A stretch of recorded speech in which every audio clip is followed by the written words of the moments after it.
because Americans are the vast majority of folks who are in these databases. And it's happening to all kinds of people. It's happening to people who discover that they are the product of what's known as an NPE, which is a non-paternity event or not parent expected, which is where you discover that one or both of your parents is not genetically related to you, which is about 2% of the population, according to population geneticists. It's happening to people who discover that they have a half sibling they didn't know about. Perhaps their mother or their father had a child before they were born. It's happening to people who didn't perhaps know that they were donor conceived, or they knew, but then the test revealed that they had maybe 20, 50, upwards of 100 half siblings through the same donor. And people who are adopted have been using DNA testing to understand who their birth parents are for 10 years, using techniques that some of us may be familiar with from the Golden State Killer case that happened 2 years ago, but they were using these techniques far longer than that. So DNA testing has been something that people have been using to find family and sort of setting out, they have a question and they know that DNA can help them solve it. And in some cases, sort of they're stumbling into a surprise and they had no preparation for it. And then it's the test that reveals a question, which they then have to answer. And I just, out of all of these stories, I thought, well, this is definitely a book. And I started interviewing people who had reached out to me about their stories, which were in some cases heartbreaking, in some cases heartwarming, really, really moving experiences, kind of at the edge of the human experience because of the power that DNA has to reveal the past to us in very clear terms. The story of Alice Collins Plebush, she frames your book. Without spoiling the story, could you explain why her singular quest provides such a powerful window into home DNA testing? Yeah, so Alice Collins Plebush, she is this sort of remarkable woman who tested in 2012. She tested at Ancestry DNA. So there are 4 main companies that offer recreational DNA testing for ancestry purposes. There's Ancestry, which is the biggest player in terms of their database size. There's 23andMe, the second biggest, MyHeritage, and the oldest company, which actually founded the industry 20 years ago, Family Tree DNA. So in 2012, Alice Collins Plebush is this Washington State retiree with a great comfort with technology and good, significant experience in information and data processing. That was her career. And she's retired, she's doing her family history. She decides, oh, Ancestry DNA just unveiled a DNA test. This is new. It's still in testing mode. It's like in beta. Let me take this test and like sort of, maybe it will help augment my understanding of my family, which I know is Irish on both sides, Irish American, a little bit of British, a little bit of Scottish, mostly Irish. So she takes this test, and the surprise is in this pie chart. If you've seen the ads for Ancestry, maybe you haven't taken a test, but you've seen there's this little pie chart that you get when you take a test. You get a pie chart that says basically what your ethnicity estimate is, and it might say that you're 13% Swedish. It might say that you're 27% Nigerian, 4% Korean, or it could be 100% Ashkenazi Jewish or 100% Irish. And she is expecting that, basically that 100% British Isles Irish, and it's instead that she's half Ashkenazi Jewish. And this is like very surprising and not quite fathomable. Her parents are no longer alive. She can't ask them, but it just doesn't make sense to her. And she thinks at first that they've just like screwed up and they don't really, the science isn't really at all there and all that. But it turns out that in fact the science is there, and the company is right. And Alice embarks on a journey that takes her 2.5 years to understand the reality of how her family got its history so wrong. And the explanation is not any of the more common explanations, which is what makes her story so compelling.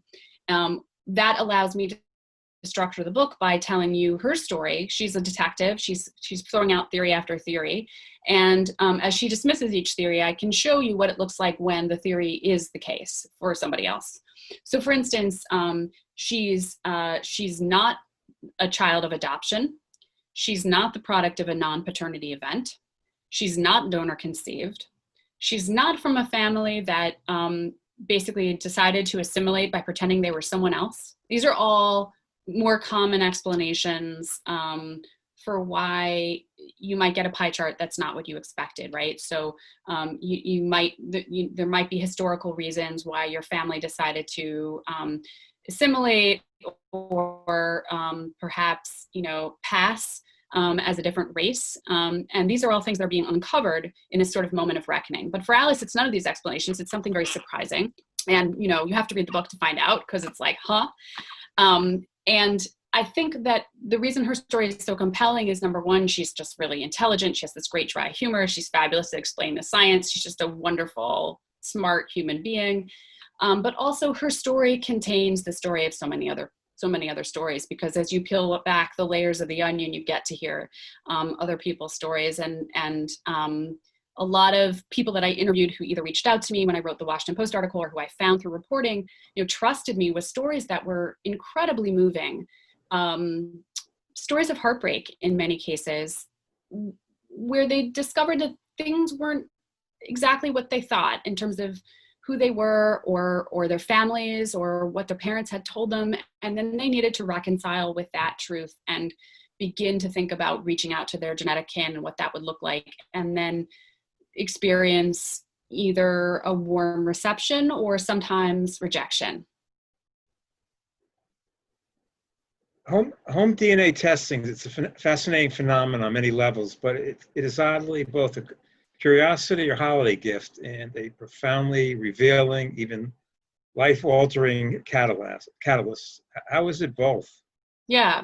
So, I think a lot of people enter into DNA testing with an expectation that it is entertainment, it is recreational, it is given as a gift. My first DNA test, I've taken 3, which you can do because there's different databases that don't talk to each other. So you can find different genetic relatives in each one, and you can find slightly different ethnicity estimates in each one. So it's interesting. But my first DNA test was a gift, right? And everything, it's like here you go. This is fun. This is cool. It's not very expensive. They're constantly running sales. There's a lot of marketing around it. And the marketing is generally like enhance your understanding of who you are, but it's in a low investment way. It's, I think Kelly Ripa, there's an ad that she did for Ancestral for a while that was like, she found out she was like 17% Italian and she was excited about it. And you see her shopping for biscotti in an Italian bakery, right? And it's this kind of not a big deal. And for most people, it is indeed not a big deal. Or I should say, the ways in which it is a big deal are kind of like unalloyed positive, because they're not asking a lot from you in terms of changing your sense of identity or selfhood. So for instance, for us, we were able to find relatives, and it was like just a boon. And for many, many genealogists who've been using DNA is absolutely life-changing in terms of being able to break through what they call brick walls. And there's no question that it's been really an enhancement for many, many people in terms of their ability to do family research and understand who they are and understand who their family was before they came over. For those from populations for whom there are poor records, for the African American population, for some Jews as well, and other populations, this is really like an asset in many ways. And then there's a significant minority of people who are going to go into it without any expectation of finding something surprising. And they might see when they test that 23andMe, for instance, or Ancestry will say, just so as you know, before you take this test, you may find unexpected relatives. This is kind of like a boilerplate kind of warning or caution that they give everyone. And yet over and over in my interviews, and I've corresponded with hundreds of people, nobody expects that would apply to them. Why would you think that everything you know about your genetic origins is wrong, that you weren't told the truth, right? It's like a cognitive dissonance. It doesn't make any sense. So you go into it assuming that you know most of what there is to know, and you might find a surprise that's just kind of like an add-on, an asset to your understanding of your family history. And instead you discover you have a half brother. And then there's all these questions. What does that mean about my father's loyalty to my mother?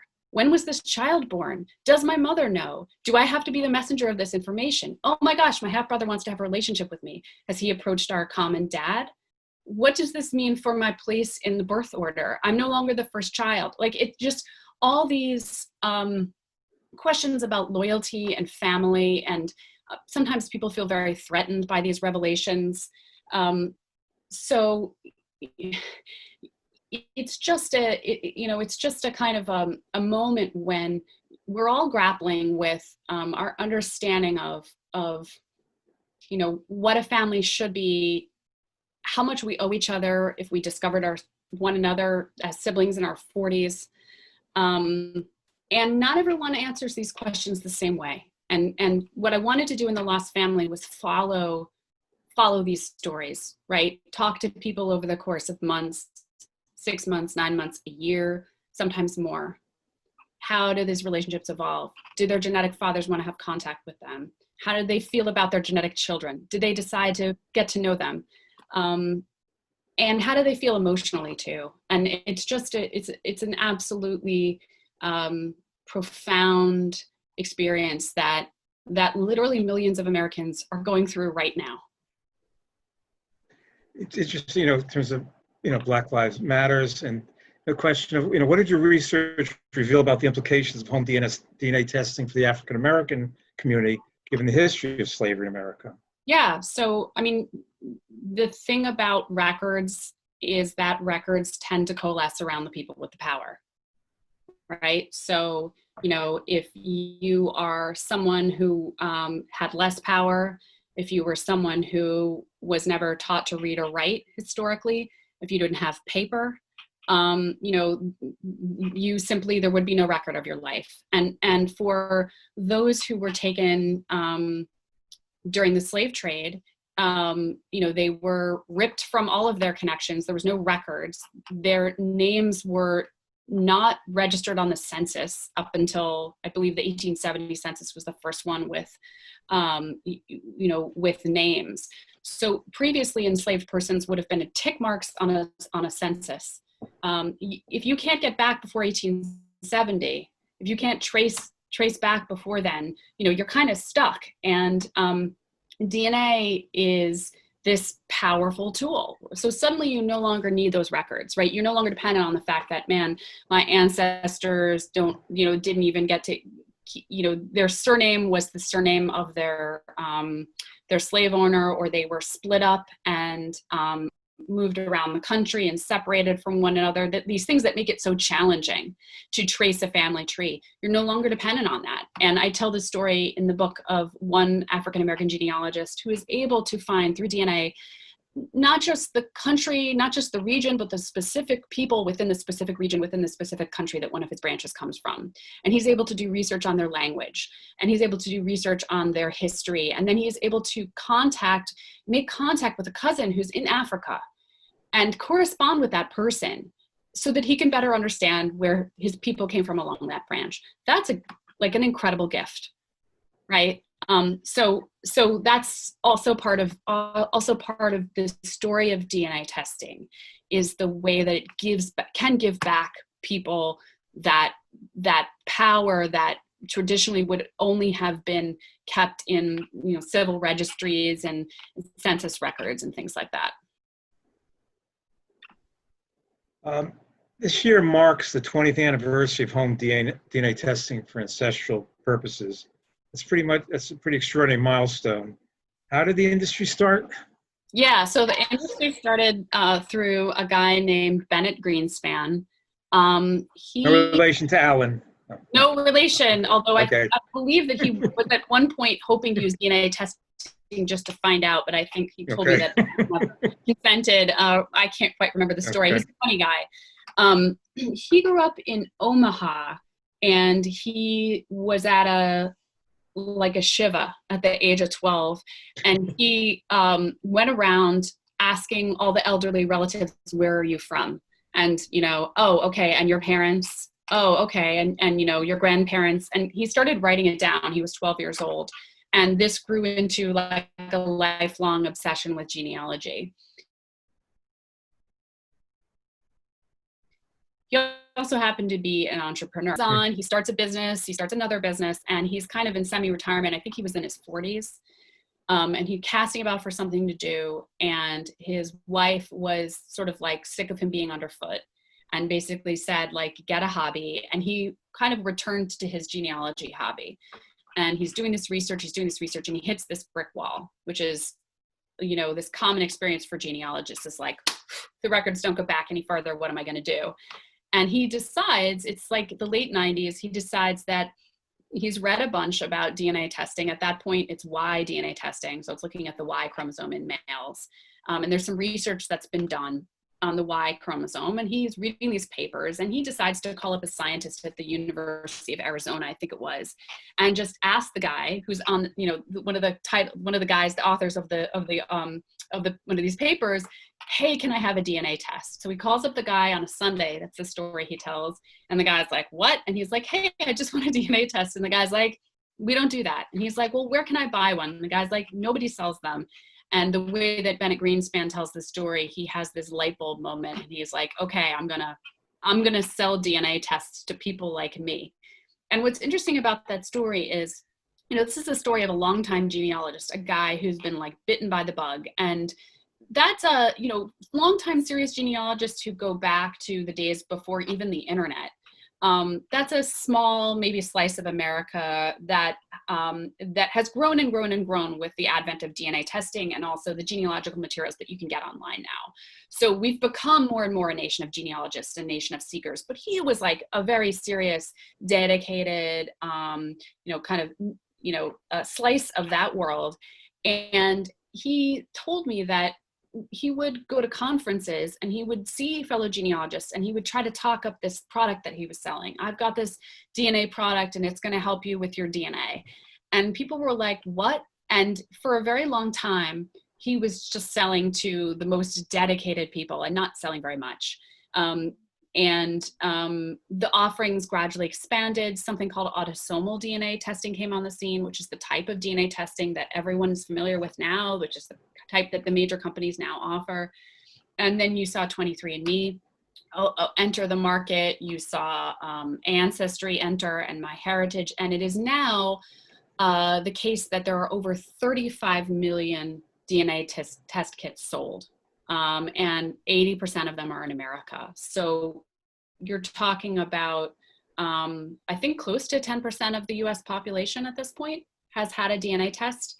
And that is relevant because we are all related to our second and third and fourth cousins. And out of that vision that Bennett Greenspan had all those 20 years ago, out of that has come this technology that now implicates almost all of us, if you think about it, because you are potentially identifiable from a third cousin and maybe even fourth cousin level. Yeah, 6 degrees of separation. They always talk about that. Yeah. Yeah. So even if you're not in the database, if you're related to someone who is looking for you, let's say you conceived a child 40 years ago. Let's say you're a guy who conceived a child 40 years ago. Let's say you didn't know it.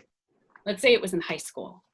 And let's say that child is looking, doesn't know the identity of their genetic father and is looking, and you never test. It doesn't matter because there might be a third or a second cousin in there that someone you don't even know, you don't know their name, but that's your second or third cousin. They test, and that could be enough for your genetic child to find you.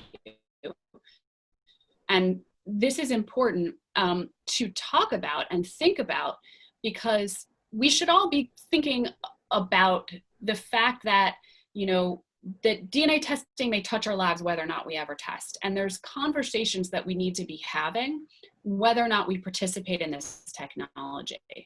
There's conversations that parents need to be having with their children, because it's truly not a question of if, but when. For many family secrets, you know, genetic secrets are basically at an end.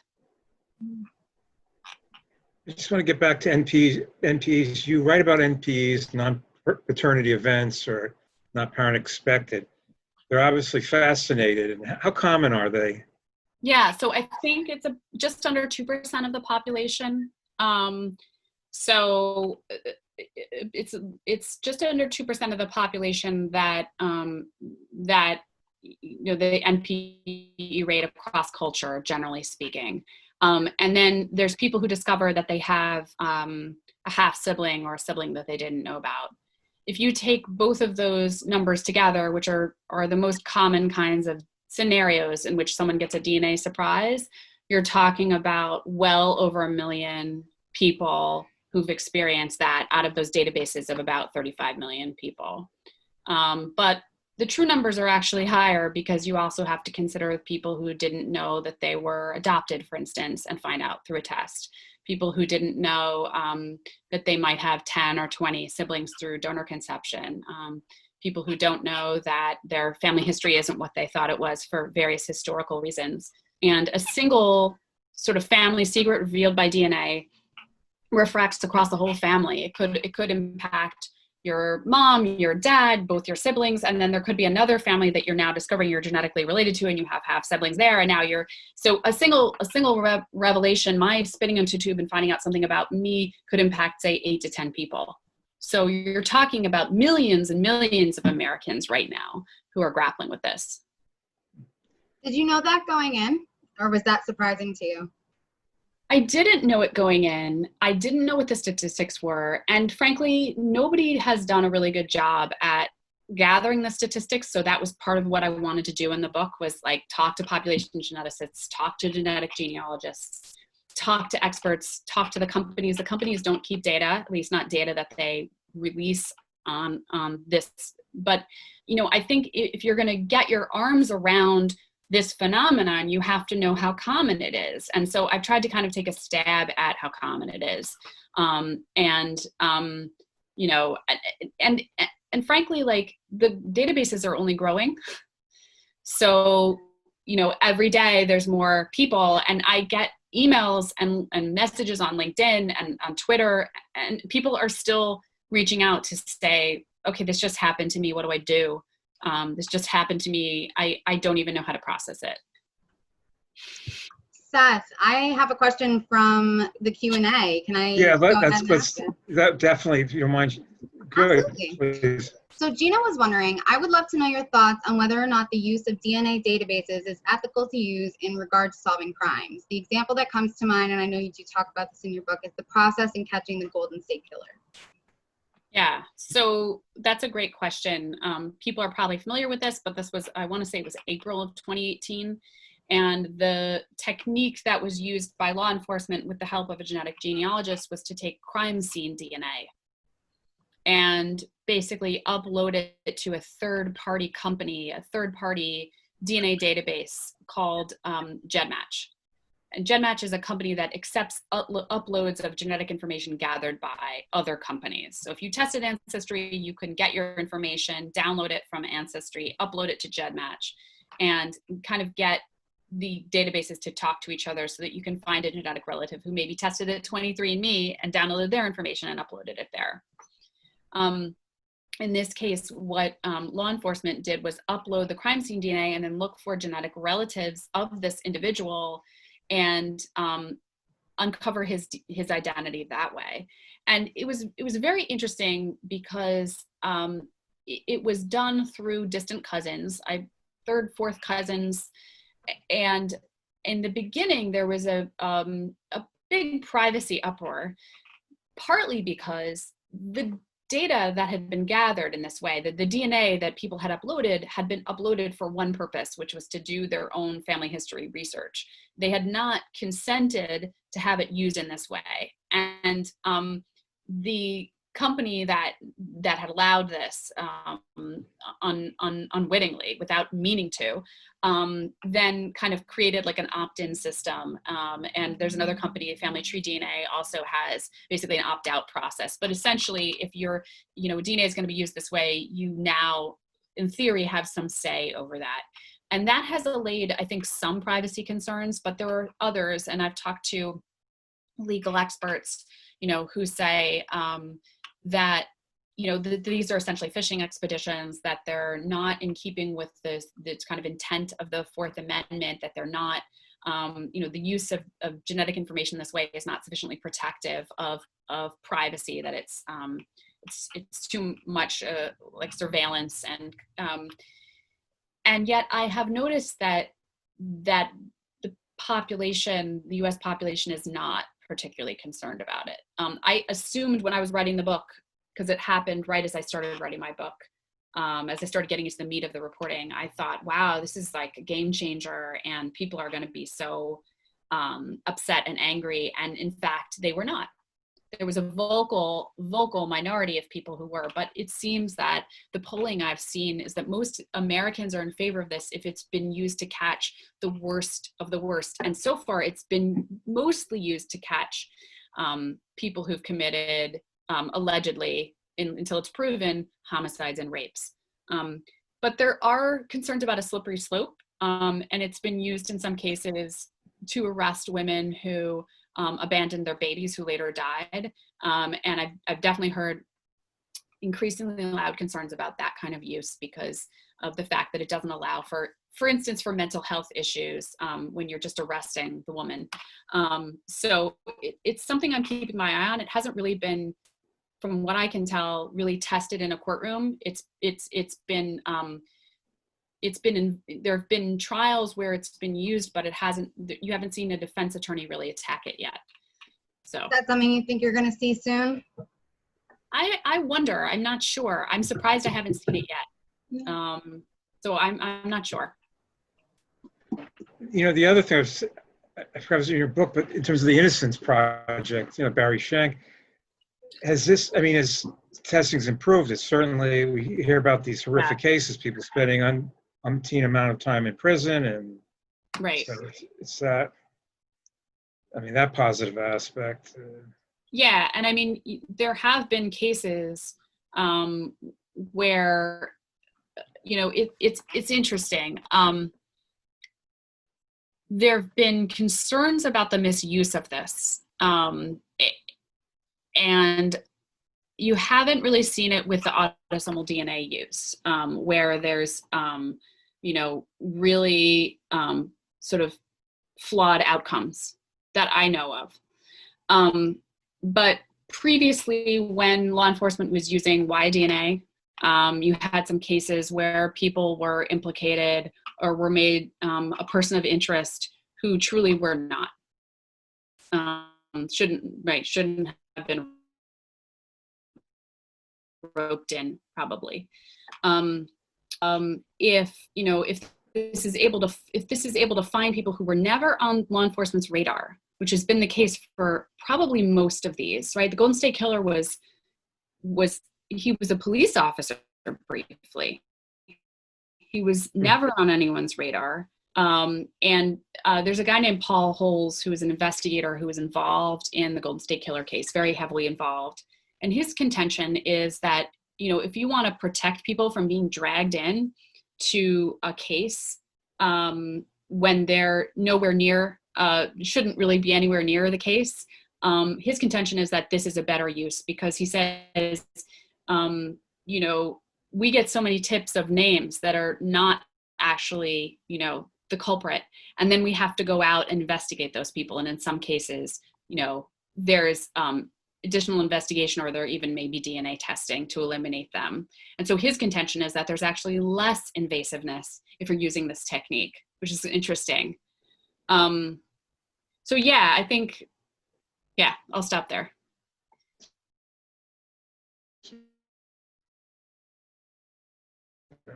Yeah.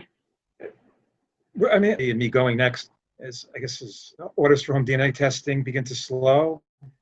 Yeah. So if I had a chart right now, I would show you that the growth of DNA testing looks basically like this. If you started it probably around 2013, which is when around 1 million kits had been sold, it kind of went like this, and then starting in like 2015, it started to go up like the tallest mountain that you've ever tried to climb, right? And it stayed there until about 2018 or 2019, and then it started to fall off. So the last 9 to 12 months or so, I think there's been a slowdown. It's still growing, but there's been a slowdown. And the thinking is that the early adopters, the people who were willing to pay maybe $99 to find out their family history, have basically been vacuumed up by the companies. And so the companies, you see them have made a pivot towards health-related testing, medical-related, traits-related testing. So you see them doing sort of pivoting towards that. And I think there's attempts at basically kind of forming a bit of a convergence between these companies that are, private companies and the medical establishment. So companies like Ancestry and MyHeritage are working with physicians networks now. 23andMe doesn't do that. It's like a different model. But the new model is you work with a physicians network. The physician writes a prescription, and in theory, there's some oversight in terms of the delivery of the information. So that's sort of an interesting space to watch if there's going to be kind of a coming together between the medical establishment and the recreational DNA testing space. Is there another use you can What think advice of do you that have would- for people? Oh. Sorry. No, that's Okay. okay. No, go ahead. No, go ahead. Sorry. No. Yeah. I was going to ask, is there another use you can think of that would start becoming popular? I know they're pushing for medical, you're saying, but is there like another use that you don't think that these companies have thought of for DNA testing? Well, if I think of it, I'm not going to say it publicly. I'm going to make a bunch of money with it. That's a great idea. No, just kidding. I'm trying to think. That's a really interesting question. No, I think it feels like those are the two kind of major areas. What's interesting about it is that, a company like 23andMe that set out to do this, their emphasis was always health-related testing, medical stuff. But I think even they have found that for many years, Ancestry was the driving force. Ancestry, interest in family history, interest in finding genetic kin has been the driving force for this business. So now that it faces this kind of question of like, who am I? What do I do? I think a lot of observers are going to be keeping their eyes on whether they can make it work with this additional model. It's not that they're phasing out the ancestry and the family research. They're still doing that, but they're kind of adding this additional facet.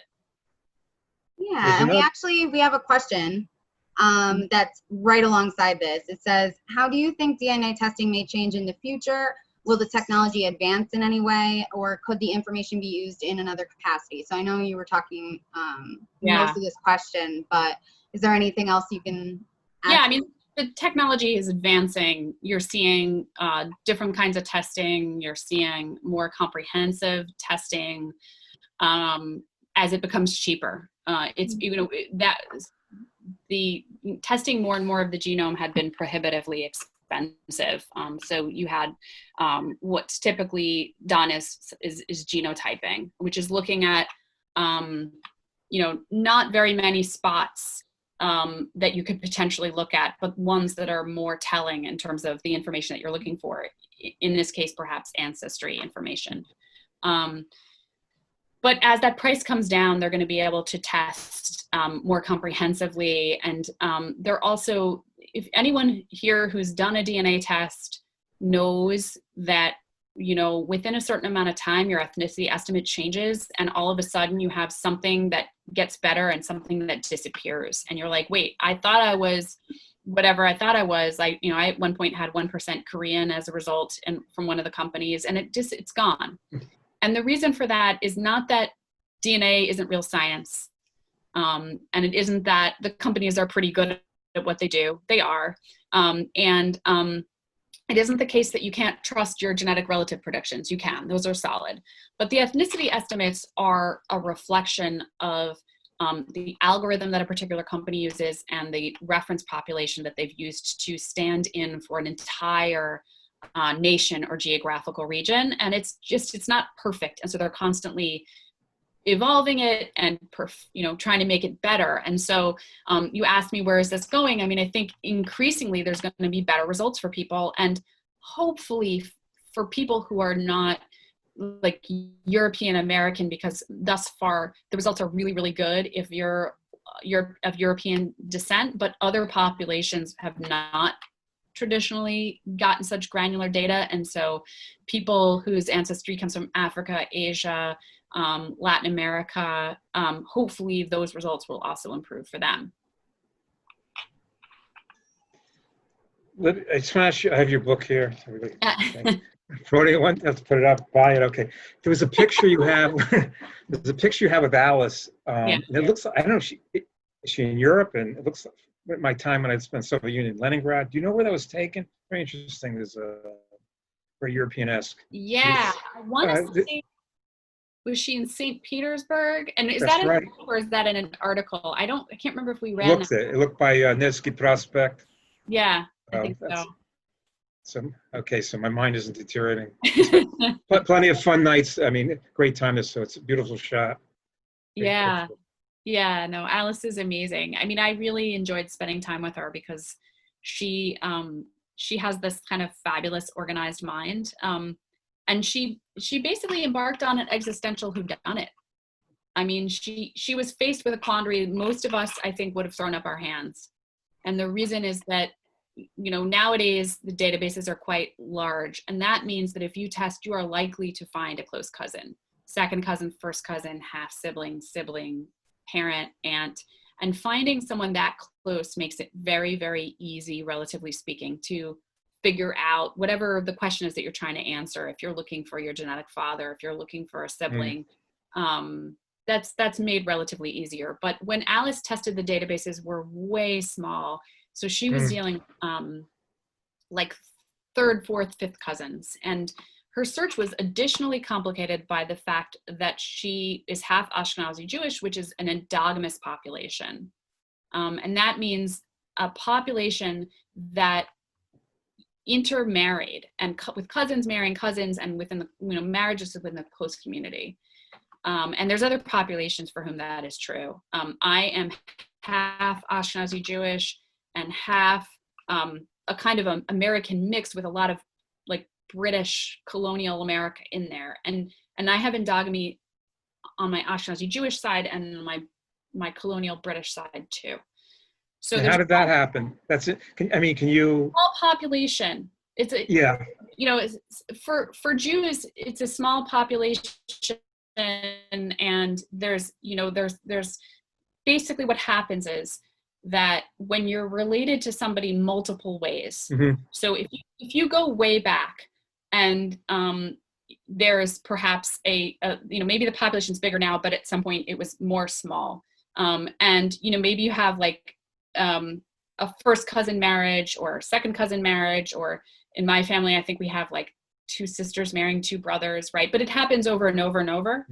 What happens is that when you get your DNA results, let's say you get a result that looks like somebody who's a third to fifth cousin. They're actually not your third to fifth cousin. They're a more distant cousin related to you several ways, but distantly back. And the algorithm interprets all those overlapping genetic segments to look like a great deal of relatedness, when in fact it is, you are related to that person, as I said, several times, you know, in more than one way, but more distantly. So she was reaching out to third, fourth, fifth cousins, mostly fourth and up, who she thought would be able to provide her clues, and they could not figure out how they were related. And figuring out how you're related to a third, fourth cousin is challenging. You have to get the genealogical info first. You have to kind of know their name, and you have to figure out their family tree, and hopefully they're willing to help you with it. And maybe they're not. Maybe they think you're weird and they ignore you, right? And then you have to try and trace back their family tree, and maybe they have a record and maybe they don't, and they say you're on your own. And you look through, you know, genealogical materials at Ancestry and Family Search and MyHeritage to try and figure it out. And you're looking for a most recent common ancestor. Well, for a third, fourth cousin, you're going back many, many generations and potentially hundreds of years, tracing those branches and tracing those branches. So it is no small thing to do that. She had, between her and her 6 siblings, so she was from a large Irish Catholic family, and they all tested, and she was like the keeper of the DNA. I think 6,000 cousins. And she was trying to understand how every single one of those 6,000 cousins was related to her. And within of those 6,000 cousins, there were over 300,000 genetic segments that she was trying to study. So she wound up creating this vast database with sort of like spreadsheet pages where she would be looking at the precise measurements of like overlapping chromosomes. I mean, and this is a woman who like was built for this work. And I talk in the book about her history working in technology and being one of not that many women in the field and working with early computers, and how she was kind of like like I said, any one of us would have been like, no, thank you, this is impossible. And she just made it her full-time job and stuck in there and tried to unravel the puzzle. I have no idea what question you asked, but I hope I took you somewhere good. I have another comment, or I have another question from the crowd. So Sarah said, I've heard the statistic that 90% of donor-conceived people don't know that they were donor-conceived. Is that something you've heard as well? And if so, how does that affect the statistics about people finding NPE events? Also, she says her great-great-uncle showed up as her great-uncle in the database because of Ashkenazi endogamy. That's interesting. Yeah. I haven't seen endogamy complicate closer relationships, so that's surprising. I've only seen it with more distant cousin relationships, so that's surprising. I don't think that it's 90% of donor-conceived people who don't know that they're donor-conceived. I don't believe that that is true anymore, but it may have been true at some point. So it sort of depends what area you're looking at. There's an organization called Donor Sibling Registry, and I believe that they keep data on this. And I believe that the majority of donor-conceived individuals born in recent decades are told that they are donor-conceived. So now that is a vastly different thing than somebody who was born 60 years ago, when the culture would have been not to tell. And in many cases, people are testing and their parents are no longer alive and they can't even ask them about it. And why would you want to ask your parents about it? You know, you might want to have a conversation about why they never told you, or, you know, you might want to talk to your father about, you know, the man who raised you, about how he felt about that. But also there are cases where couples seemingly didn't know that they were using a donor. And I know that that sounds strange, but there were doctors who would mix sperm. So they would take the father's sperm and they would mix it with the donor's sperm, and that way the couple would never really know who the genetic father was. And so this allowed parents perhaps to have a sense that this wasn't something that they needed to kind of like think about or grapple with. So all those questions that come up when you make this discovery at the age of 62 are things that you would want to talk to your parents about, and now you can't, right? Because they're not alive. And some of those stories in the book, and just from my interviews from people who just make these discoveries late in life, they're some of the most poignant discoveries to me. Another thing that's been uncovered through DNA testing about the industry that is interesting to me, that this person who wrote in with a question may find interesting, is that there are no limits, there are no legal limits on the number of donor children that a single donor can conceive. And you do see cases of sprawling genetic networks with between 100 and 200 half siblings. And that is something that, you know, maybe some careful industry watchers knew on a kind of an abstract level, or knew not on an abstract level, but most of us didn't think about it. And now there are more and more donor conceived individuals who are forced to grapple with, what does it mean for me to have all these half siblings, and should there be limits, you know, on this industry? Yeah, Sarah says this impacted her search for her bio father because it put her search into the wrong generation, with the great uncle being the great great uncle. So she eventually found out because her father himself tested. So she's 28 and was told not 2 years ago. So Sarah, I'm reading her comment, and she's saying that she was not so it sounds like you were not told, Sarah, that you were donor conceived. And I would say that that is, well, I don't know. I know that more commonly today, people are told, but there are certainly many exceptions. I couldn't tell you how unusual that is, but I can tell you that you're not alone. That is for sure. And that's like a major thing to find out. Yeah, it's a big deal. She says, I'm aware, unfortunately, I'll never have closure over whether I found all my siblings. Yeah, I mean, there's so many questions, right, that this opens up. And, you know, in some cases, I find that the technology of DNA testing is just the messenger for other technologies, right? And sometimes flawed technologies. And sometimes it's the messenger of a family story that you would never have otherwise known. And so the question is, are you glad to know? I found that over and over in people that I was interviewing.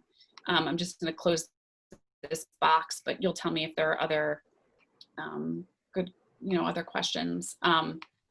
But, you know, over and over, I would ask people, are you glad to know the truth when it's painful? Sometimes it's painful. Sometimes there's a rejection. Sometimes you reach out to your bio father and he rejects you. You reach out to a half sibling and they're not ready to hear it. They deny the science. Your genetic father sends you a letter from his attorney saying, stop contacting me, like everything like that. And those are heartbreaking stories. And the majority of people who find out something surprising about their own genetic origins say they're glad to know, but not all of them. And the people on the other side, the people who sort of wind up being the people who are sought out, really can have mixed reactions. And who is looking for genetic family, let's say you tested, let's say you found something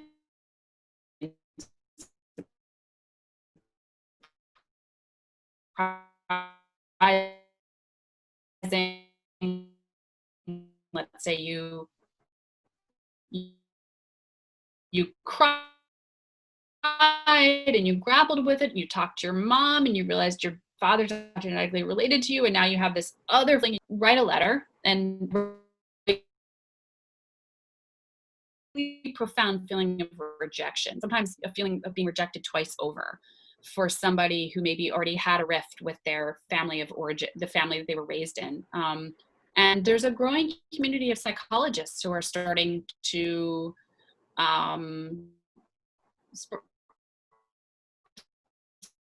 help treat people in a very specific modern situation that deserves, you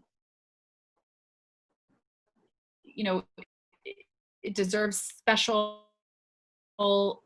awareness and support. I was going to say, you know, it's interesting, like the case of Alice, and it's, well, biology versus, I mean, sociology, but when you found out, like, let's say Alice thought she was Irish American, you find out you're Jewish. I mean, I'm Jewish and I always wanted to be Norwegian. So I'm thinking, you know, let's, it's something quirky, but anyways, but so, you know, you find out, but it's like, I don't know if you've addressed this, like, you know, whatever you've read, you know, certain family traditions, and then what's this change over? It's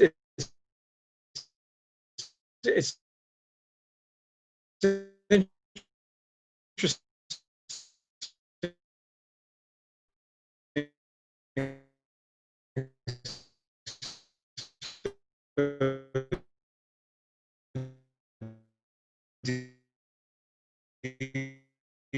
You Like, we're not the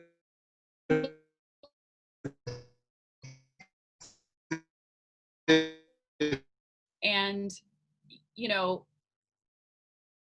there is not one right answer to this question of what is your identity. On the one hand, sure, ethnicity is like, really a lot of it is experience, right? So there are a lot of people who say, like, the whole concept of a DNA testing company giving you an ethnicity estimate, the term is wrong.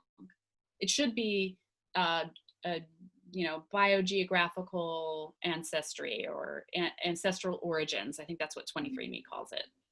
But it's kind of a long term. So they just call it ethnicity is how it usually gets called. But ethnicity is a lot of things. It's how you're raised, it's your language, it's Mm. customs you grew up with, it's your beliefs, it's what the things your parents said to you when they put you to bed at night, it's the sweet nicknames that they gave you, it's, you know, the food, it's so many things that are more than this kind of data that a company picks up. And yet, on the other hand, if you discover that your actual family story is this other thing for whatever reasons, or your actual individual story is this other thing, I think a lot of people feel like that is also really important and really relevant, right? And maybe that was who I was supposed to be in some way, if not for you know, whatever things got in the way, however life took over, and I wound up being this other thing. And so they embrace that too.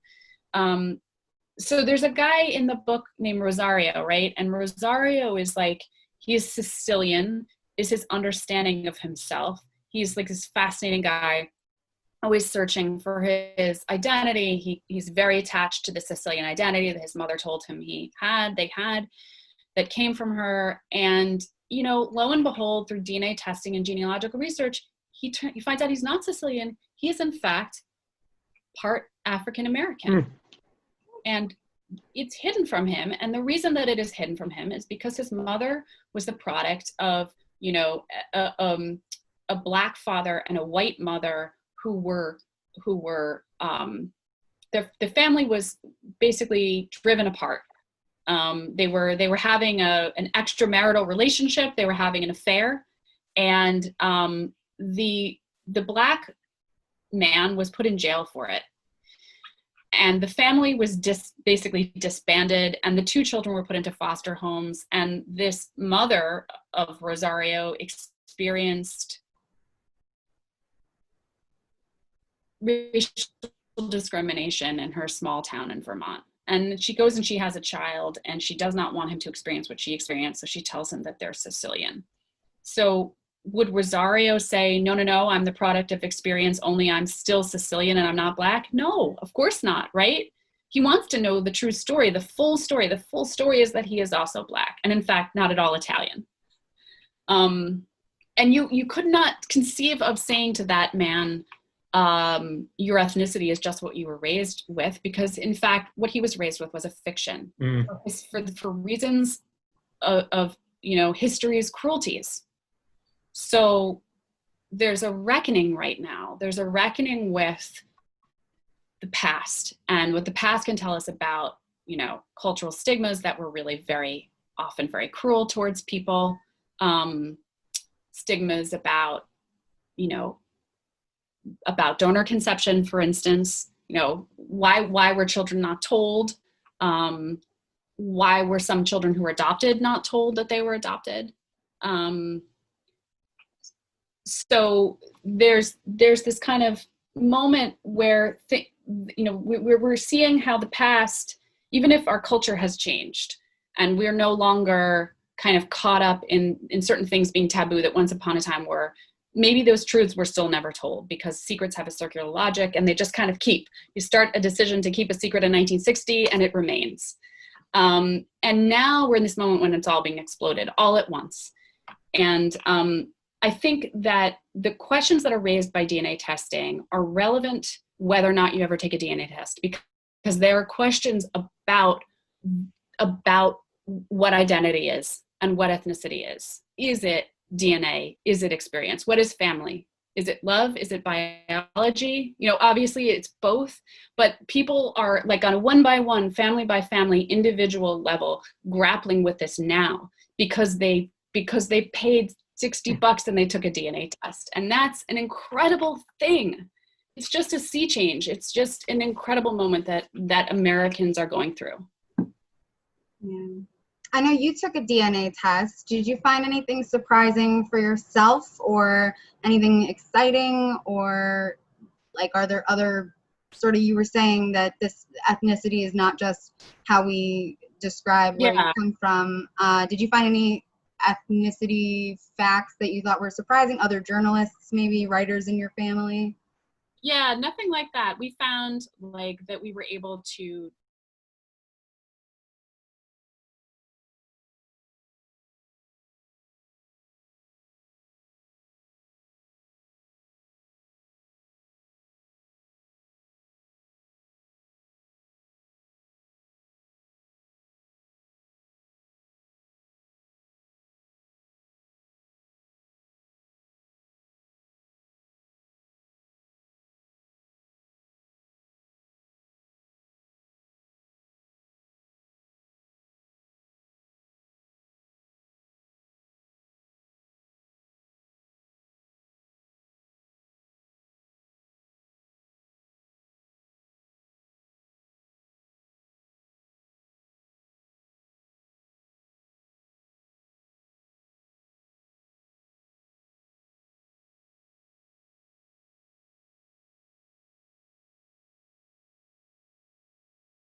books, Libby, and Thank you. okay. Thank Excellent. you. Take Lovely. care. All right. Good night. Good night, Good night. everybody. All right, Seth. So, Colleen, it just started recording. We forgot to hit the record. No, it's I did it. it was No, recording. it was paused. I put it. It was paused up there. I did it about 7:30. No. It's been recording on my computer. Oh, really? Okay. Yeah, I might have the full. You might be recording separately right now. Okay, gotcha. I might have the full one, so I'll download it and I'll let you know if it Okay. only started then. But it does say record. All for right, the good. panelists. All right, so Okay. I'm